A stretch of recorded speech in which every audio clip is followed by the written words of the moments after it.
Hello and welcome. We are live. I'm super excited to be here with you guys today because today we're going to be talking about objections and rejection. That's the thing that most of us are the most afraid of. So I'm just super excited to be here with you guys today. So welcome, welcome, welcome. I'm going to open up the chat over in Facebook and make sure I am commenting and seeing you guys there because that's private. If you're coming in from any other location, join us over on the Facebook group. It's called How to Sell from Stage, and I will add you guys there right now. So hold on 2 seconds while I grab that and post that link out for you guys. Here you go. That is the Facebook group, How to Sell from Stage, and you can join us privately in there. Just go ask to join us. We have all kinds of secret stuff, secret things. Pretty soon, these lives will only be in there, broadcast in there. So you want to make sure that you are in there. Hello, welcome, welcome. Hi. Hello. Just go and say hello. See who we got here. We've got How to Sell from Stage. Cool. Very cool. So welcome. Glad you guys are here. Excellent. So these are the three main things that you need to remember when handling objections and rejection.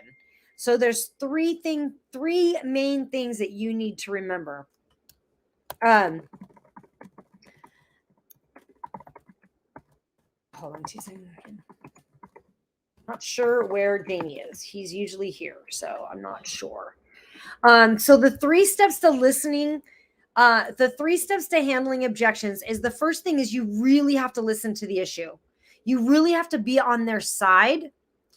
A lot of people will recommend you to solve the issue. I do not recommend that. The second step, listen to the issue. The second step, repeat the issue back clearly so that they know that you are really hearing them. And then get on their side. Let them know that you completely understand that objection. Because the thing is when if you block someone's objection, or if you kind of put that wall up to their objection, excuse me, if you kind of put that wall up to their objection, then they're going to be an immediate no, because their back is going to be up. They're already going to feel like you're not hearing them. And even though like you hear their objection as an excuse, and you know that this is just an excuse that's probably blocking their lives, and if they would just stop this excuse, they would feel better about it. You know that. And so it's really hard, because you can see that if they would just make the decision and make the change, that their life would be better. However, if you tell them it's an excuse, they're going to get their back up. They're going to be offended by that. So you can't do that. You have to get on their side about it. Say, I know how you feel. Oh, I totally get that. Yeah, I felt that way too. So one of the things you can do to do that, it's that yes and. It's bringing the energy in, letting the energy come in, and flowing it to where you want it. So it's going to be a no, objection, and you're just going to flow it to where you want it, right? We call it sales Tai Chi. Just moving it, right? So the objection comes in, you're like, yeah, I know how, I totally get that. Oh, and try to find an instant in your life where you felt like that. Try to find an instant. Hold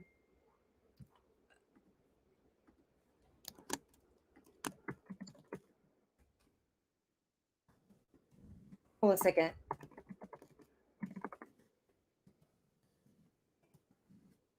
Okay. Yeah. So anyway, so you want that, make sure that objection, I'm getting text coming in, so I'm sorry, getting distracted. Usually I have Jamie on here helping me. I don't know where he's at right now. Yeah.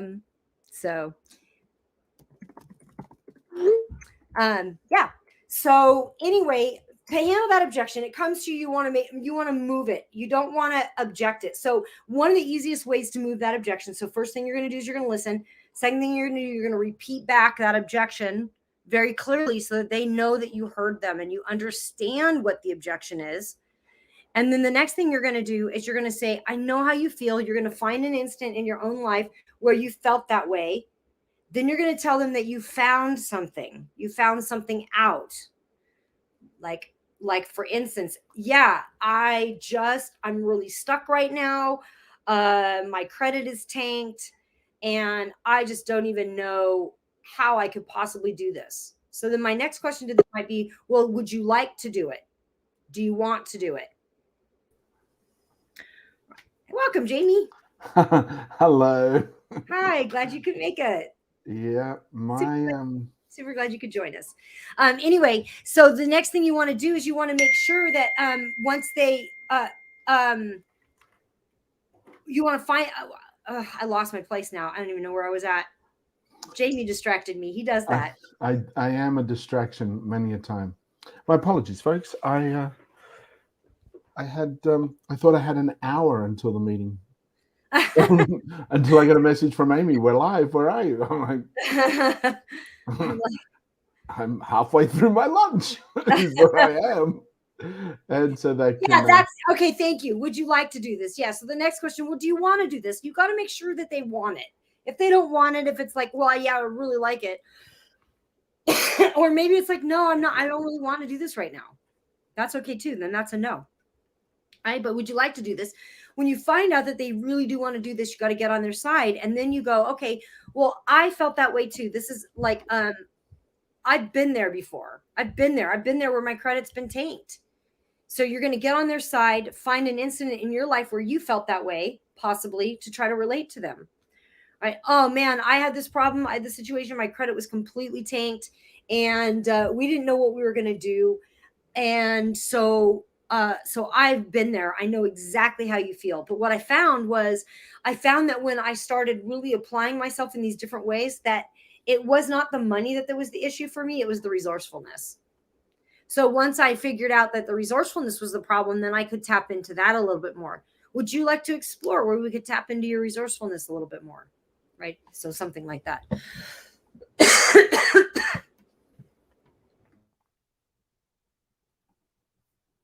So handling those objections. And then also, a lot of times people think that objection feels like a rejection. Right? So they feel like that objection feels like a rejection. So, Jamie, before you came in, I gave 3 simple steps really quick on how to handle an objection. And the first is to listen, really listen to the issue. The second is to repeat back the issue very clearly to them so that they feel like they're heard. And then the third part is to get on their side.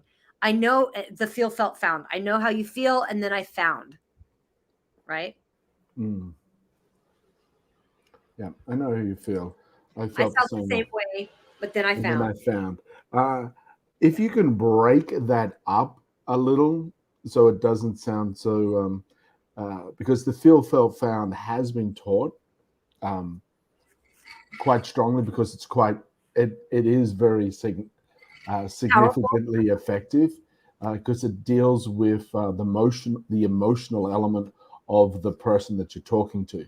So it's starting with like, yeah, I know how you feel. I was in a That's why I similar. say relate. Oh, sorry to interrupt. That's why I say relate it back to a story. I Uh-huh. know how you feel. Relate it back to a story that you Correct. felt the same way at some point, right? So that way you're breaking up that feel, felt, found, but you're Yeah, essentially doing feel, felt, found. yeah, yeah. If that makes sense. And so I know how you feel. To share a story with you, this is what happened to me. So now I'm saying how I felt without saying I felt XYZ. And then what I discovered through that journey, because I'm no longer in that position. So now you're telling them what I found in a process that says I'm no longer there. I'm no longer struggling with my finances. I'm no longer single. I'm no longer XYZ, uh, even though I have been in a similar situation. And what I discovered, or what was revealed to me, what I found, so to say, was the solution, and the solution is closely connected to whatever it is that you're presenting to them, because that's the main reason that you're in that discussion moment. And if it isn't, that's fine. You can still be of service to that person by being a caring ear to hear what where they're at. And a lot of the time a person is stuck because no one's hurt, because they haven't released the energy connected with why they're stuck. So as soon as you've heard why they're stuck, if you're not going to do feel, felt, found, or direct them towards your sale, your product, your service. What you can do is ask them, well, what do you want? We've got the what happened. Now you want to go, what do you want?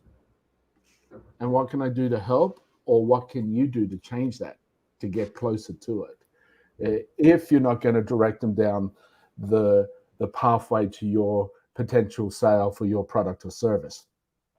It really is the connecting, hearing, listening so important. And the other part is when someone tells about their problem or their issue, and it's a ball of emotional energy. If they're repeating that story again and again and again and again to different people, that ball's growing and it's becoming a heavier weight. So not continuing with that story is also very healing for them and important for them, for you to be able to guide them.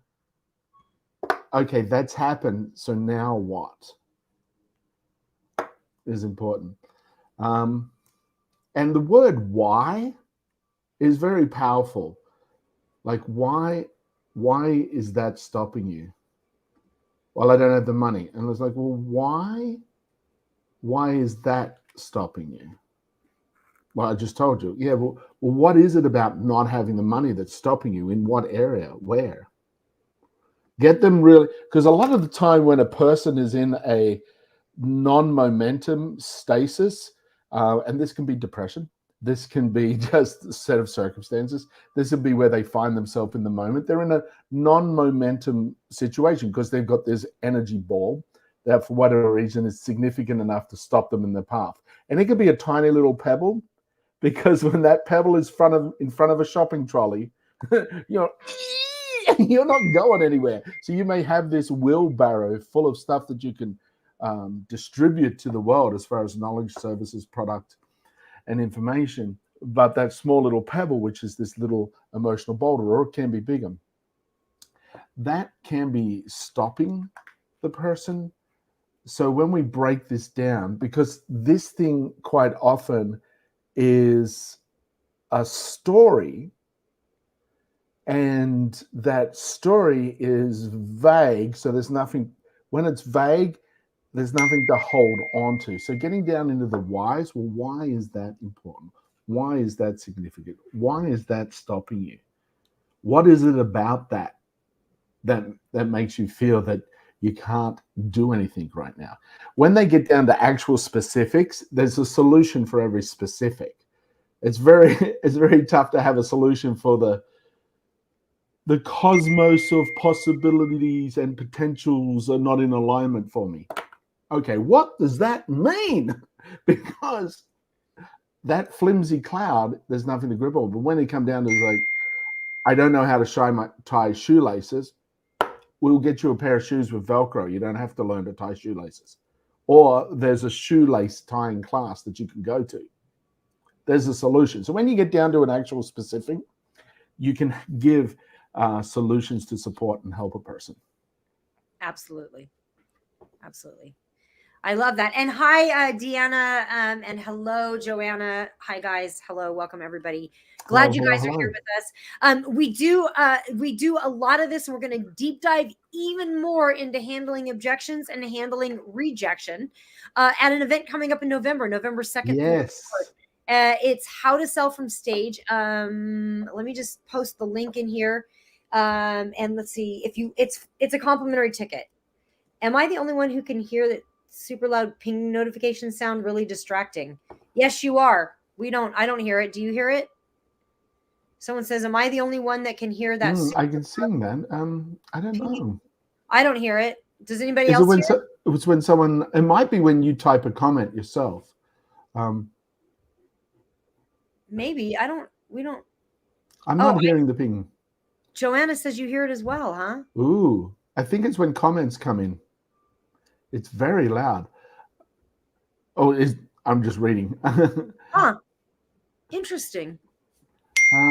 There it is. I did hear it that time. Now that I'm paying attention to it, which is very interesting. I would love to say that we set it up this way. We didn't.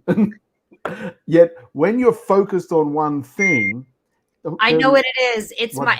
I'm having a ton of text messaging come in from another team. Let me see if I can turn my notifications off. It's your notifications on your computer. It is. Yes, it is. Because you're the lead source. Yes. All right. Well, this is very interesting, though, and we can use this as an opportunity to understand how the brain works. When we focus on something, that one thing becomes super relevant to our brain, our body, our subconscious mind, our survival. What happens is the small thing, especially if we have an irritation or a negative emotional concern on it, it becomes a threat to our mammalian midbrain. And the reticular activation system, the RAC in the midbrain that decides whether information is relevant or not relevant, all of a sudden makes that information and what's associated with it more relevant than anything else. So in the aspect of, I actually have a little rock here. Oh, here's a better rock. So you can have a tiny little rock in the process of whatever it is that you're doing. Now, this tiny little rock is not affecting your ability to see anything else that's going on in your environment.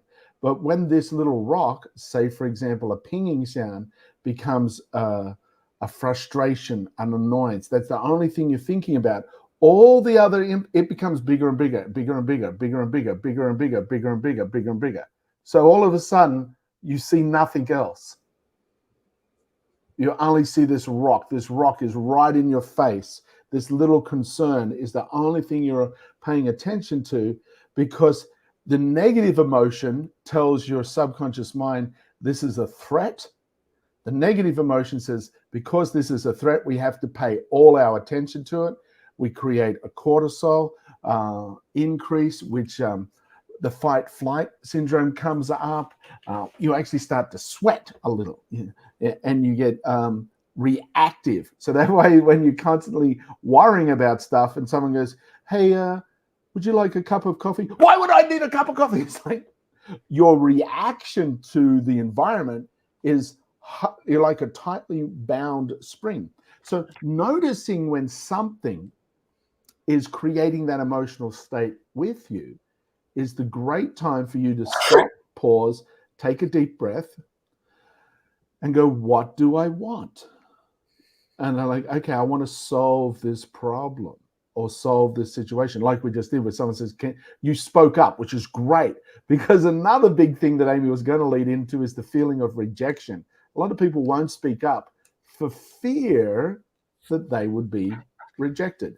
And when a sale doesn't happen, you also fear that rejection. I actually love that this came up, because like for me, I'm running several sales teams right now in different states and countries and stuff. And so that is my day all day long. Like, so I don't even hear that. Like, I don't even hear it. And so I'm really glad you guys said something. And Jenny said that was happening when we were speaking before the show, when we were talking on the phone. So she was hearing coming through my computer. And I think they said, it's so true. I couldn't follow what you were saying. So they couldn't follow what I was saying because the ding was distracting. So thank you for that. Thank you for letting us know. Yeah. And this leads into one of my favorite subjects, and that is, or statement or belief structure, and that is, there is no wrong. Oops. I don't know if you heard. Did you type that wrong? Were you trying to type that out and typed it wrong? No, I was trying to open up the chat for the Facebook so I could see that chat as well, and it opened up sound at the same time. So I wasn't sure if all of a sudden you guys were getting double sound or not. So yeah, now this is a tough concept because we're actually guided through our childhood and through social constructs of right and wrong, right and wrong. Look to do the right, don't do the wrong. Yet in the overall aspect of life. There is no wrong. And when we're constantly focused on what's wrong, the law of attraction or quantum physics or basics physics, or what you put out is what you get back. The focusing on wrong is going to create that observational state where your midbrain is only looking for what's wrong in your environment. And if you're constantly concerned about what's wrong, you're not going to be able to see anything that's right. You're not going to be able to see the opportunities or the circumstances or the possibilities available to you. And we can agree that certain things are not good. Instead of focusing on how wrong they are, flip that to the other side of the coin and say, how can this be better? So, for example, the person who couldn't tie their shoelaces, like I was demonstrating before, it's like, okay, instead of focusing on, well, it's wrong that someone at your age can't tie your shoelaces, just focus on how can this be better? Then by saying, how can this be better? We're doing the what can I do aspect. And that's taking you into action. All action leads to a better circumstance. Sometimes it may be a very long action, but you'll eventually get to a better circumstance. Stagnation happens when you do nothing, and when we stay stuck in the thought and the emotion. And that's so true in the sale aspect as well. When you stay stuck in the thought of like, oh, I didn't sell that person. Oh, that person's not listening to me. Or that person's upset. Or that person doesn't like me. That person doesn't like me. But if they don't like you, you're not going to sell it. By the way, they're probably not going to buy from you. And not everyone should be sold to. That's true. Like, you can take it away. You can say, hey, this isn't for you. It's all right. You know, maybe they're not the right client for you. That's okay too. And right now we're talking about sales, speaking from the stage, and the huge success you can have from that. Yet anybody can benefit from learning about themselves and learning about sales, because sales is an attribute that's existing all the time in your life, yet most of us aren't realizing it because we've got this belief that sales is a used car salesman trying to rip somebody off. That when they think of sales, that's the image that's been brought up, because that used to happen many, many years ago. Yet sales is happening all the time, and sales is merely an interaction where there's a change in state. So you're doing sales on yourself constantly to look at improving. You're dangling the carrot of what would be better. Yeah. I'm single. I want to have a date. I need to lose some weight. So you're selling yourself on the significance of going on a nutritional program and exercising some more. You're selling yourself. Parents sell their kids on eating the green vegetables. The monetary exchange for a product or service is just a small spectrum in the pie chart of what sales actually covers. So learning how to sell from stage, a stage could be one other person in your audience. So a one-on-one conversation is a small stage sale. Standing on a big platform with 5,000 people listening to you is a much bigger stage platform. Yet the same understanding of who you are, what you're bringing to that moment, how you can guide, support, and nurture their dream for something better. That same skill set is used on that bigger platform as well. The difference between the one-on-one chitty chat and the 1 to 5,000 is the return you get for that time. So if you made $1 for that one-on-one chat with one person, and you made $1 from every one person in that 5,000 audience, that 15-minute talk went from making you $1 to making you $5,000. So amplify it by 10, 50,000. Amplify it by 100, 500,000. You know, so that's the power of being able to talk to a group and understand how to guide them, how to understand them, how to lead them, how to communicate, how to get your message effectively and concise. a concise, effective message that's going to move them to take an action to change and become a better person in their lives. Not just necessarily taking an action to pull out their credit card. It's as a coach, as a speaker, you're helping people to take actions that they wouldn't normally take in order to affect change. And that's so key. It's so important. So join us November 2nd through 4th. Again, I've got the link in here. But what I'll do, I'm just going to share my screen with you really quickly and just show you how to quickly grab that ticket real fast. So all you're going to do is just, let me just share screen here. Boom, boom. Right here. Just jump onto the page. Just click in. Right there's that big green button. Just click into there, and you're just going to type in your name, your email address, your phone number, who referred you. You can put my name or Jamie. It doesn't matter. Put Jamie or Amy or the honeys.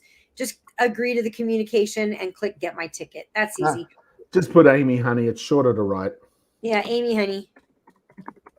Not, oh, Lord Batman of Gotham City. So once you click that button, it's going to bring you over here. Now, if you want, all you have to do is copy this right here. Copy, Control C, come on over here, or just type it in, SFS97, and see how this arrow gives you this arrow. Click that, boom, $97. Just hit continue and then put your credit card details in. That's it. It's going to give you all these bonuses, so you can go check it out for yourself. Just click the link there. And we look forward to having you join us because it's going to be a really fun event. Really fun event. It certainly is. We're going to go deeper on each of these little topics that Jamie and I are touching on every single week. So if you want to go really deep and go do a deep dive, it's going to be this 3-day event with Jace, and he's fabulous. I can't wait to see you guys there. And it's step-by-step process for you to actually really lock it in for yourself and be able to make your conversations or your talks more significant. Somebody said I'm already in. So excited. Woo-hoo. Awesome, Louise. Awesome, guys. Well, thank you so much for joining us. There's something Jamie always loves to remind people out before we check out. Go ahead, Jamie. What should they remember? And that is that it's a tough world out there. Everybody's going through their own struggle, be it big, be it small. Everyone has a little struggle that they're keeping to themselves and they're looking to work through. There's something you can do to support every person on the planet. And that's as simple as sharing a smile. When you give a smile, the very fact that you're giving it, you receive positive endorphins in your body. Anybody that sees a smile actually increases their positive endorphins and emotional state. So their life is better, your life is better. So it's as simple as that. When you're out and about, share a smile with a stranger. And if you're adventurous, give them a little wink. See you guys soon.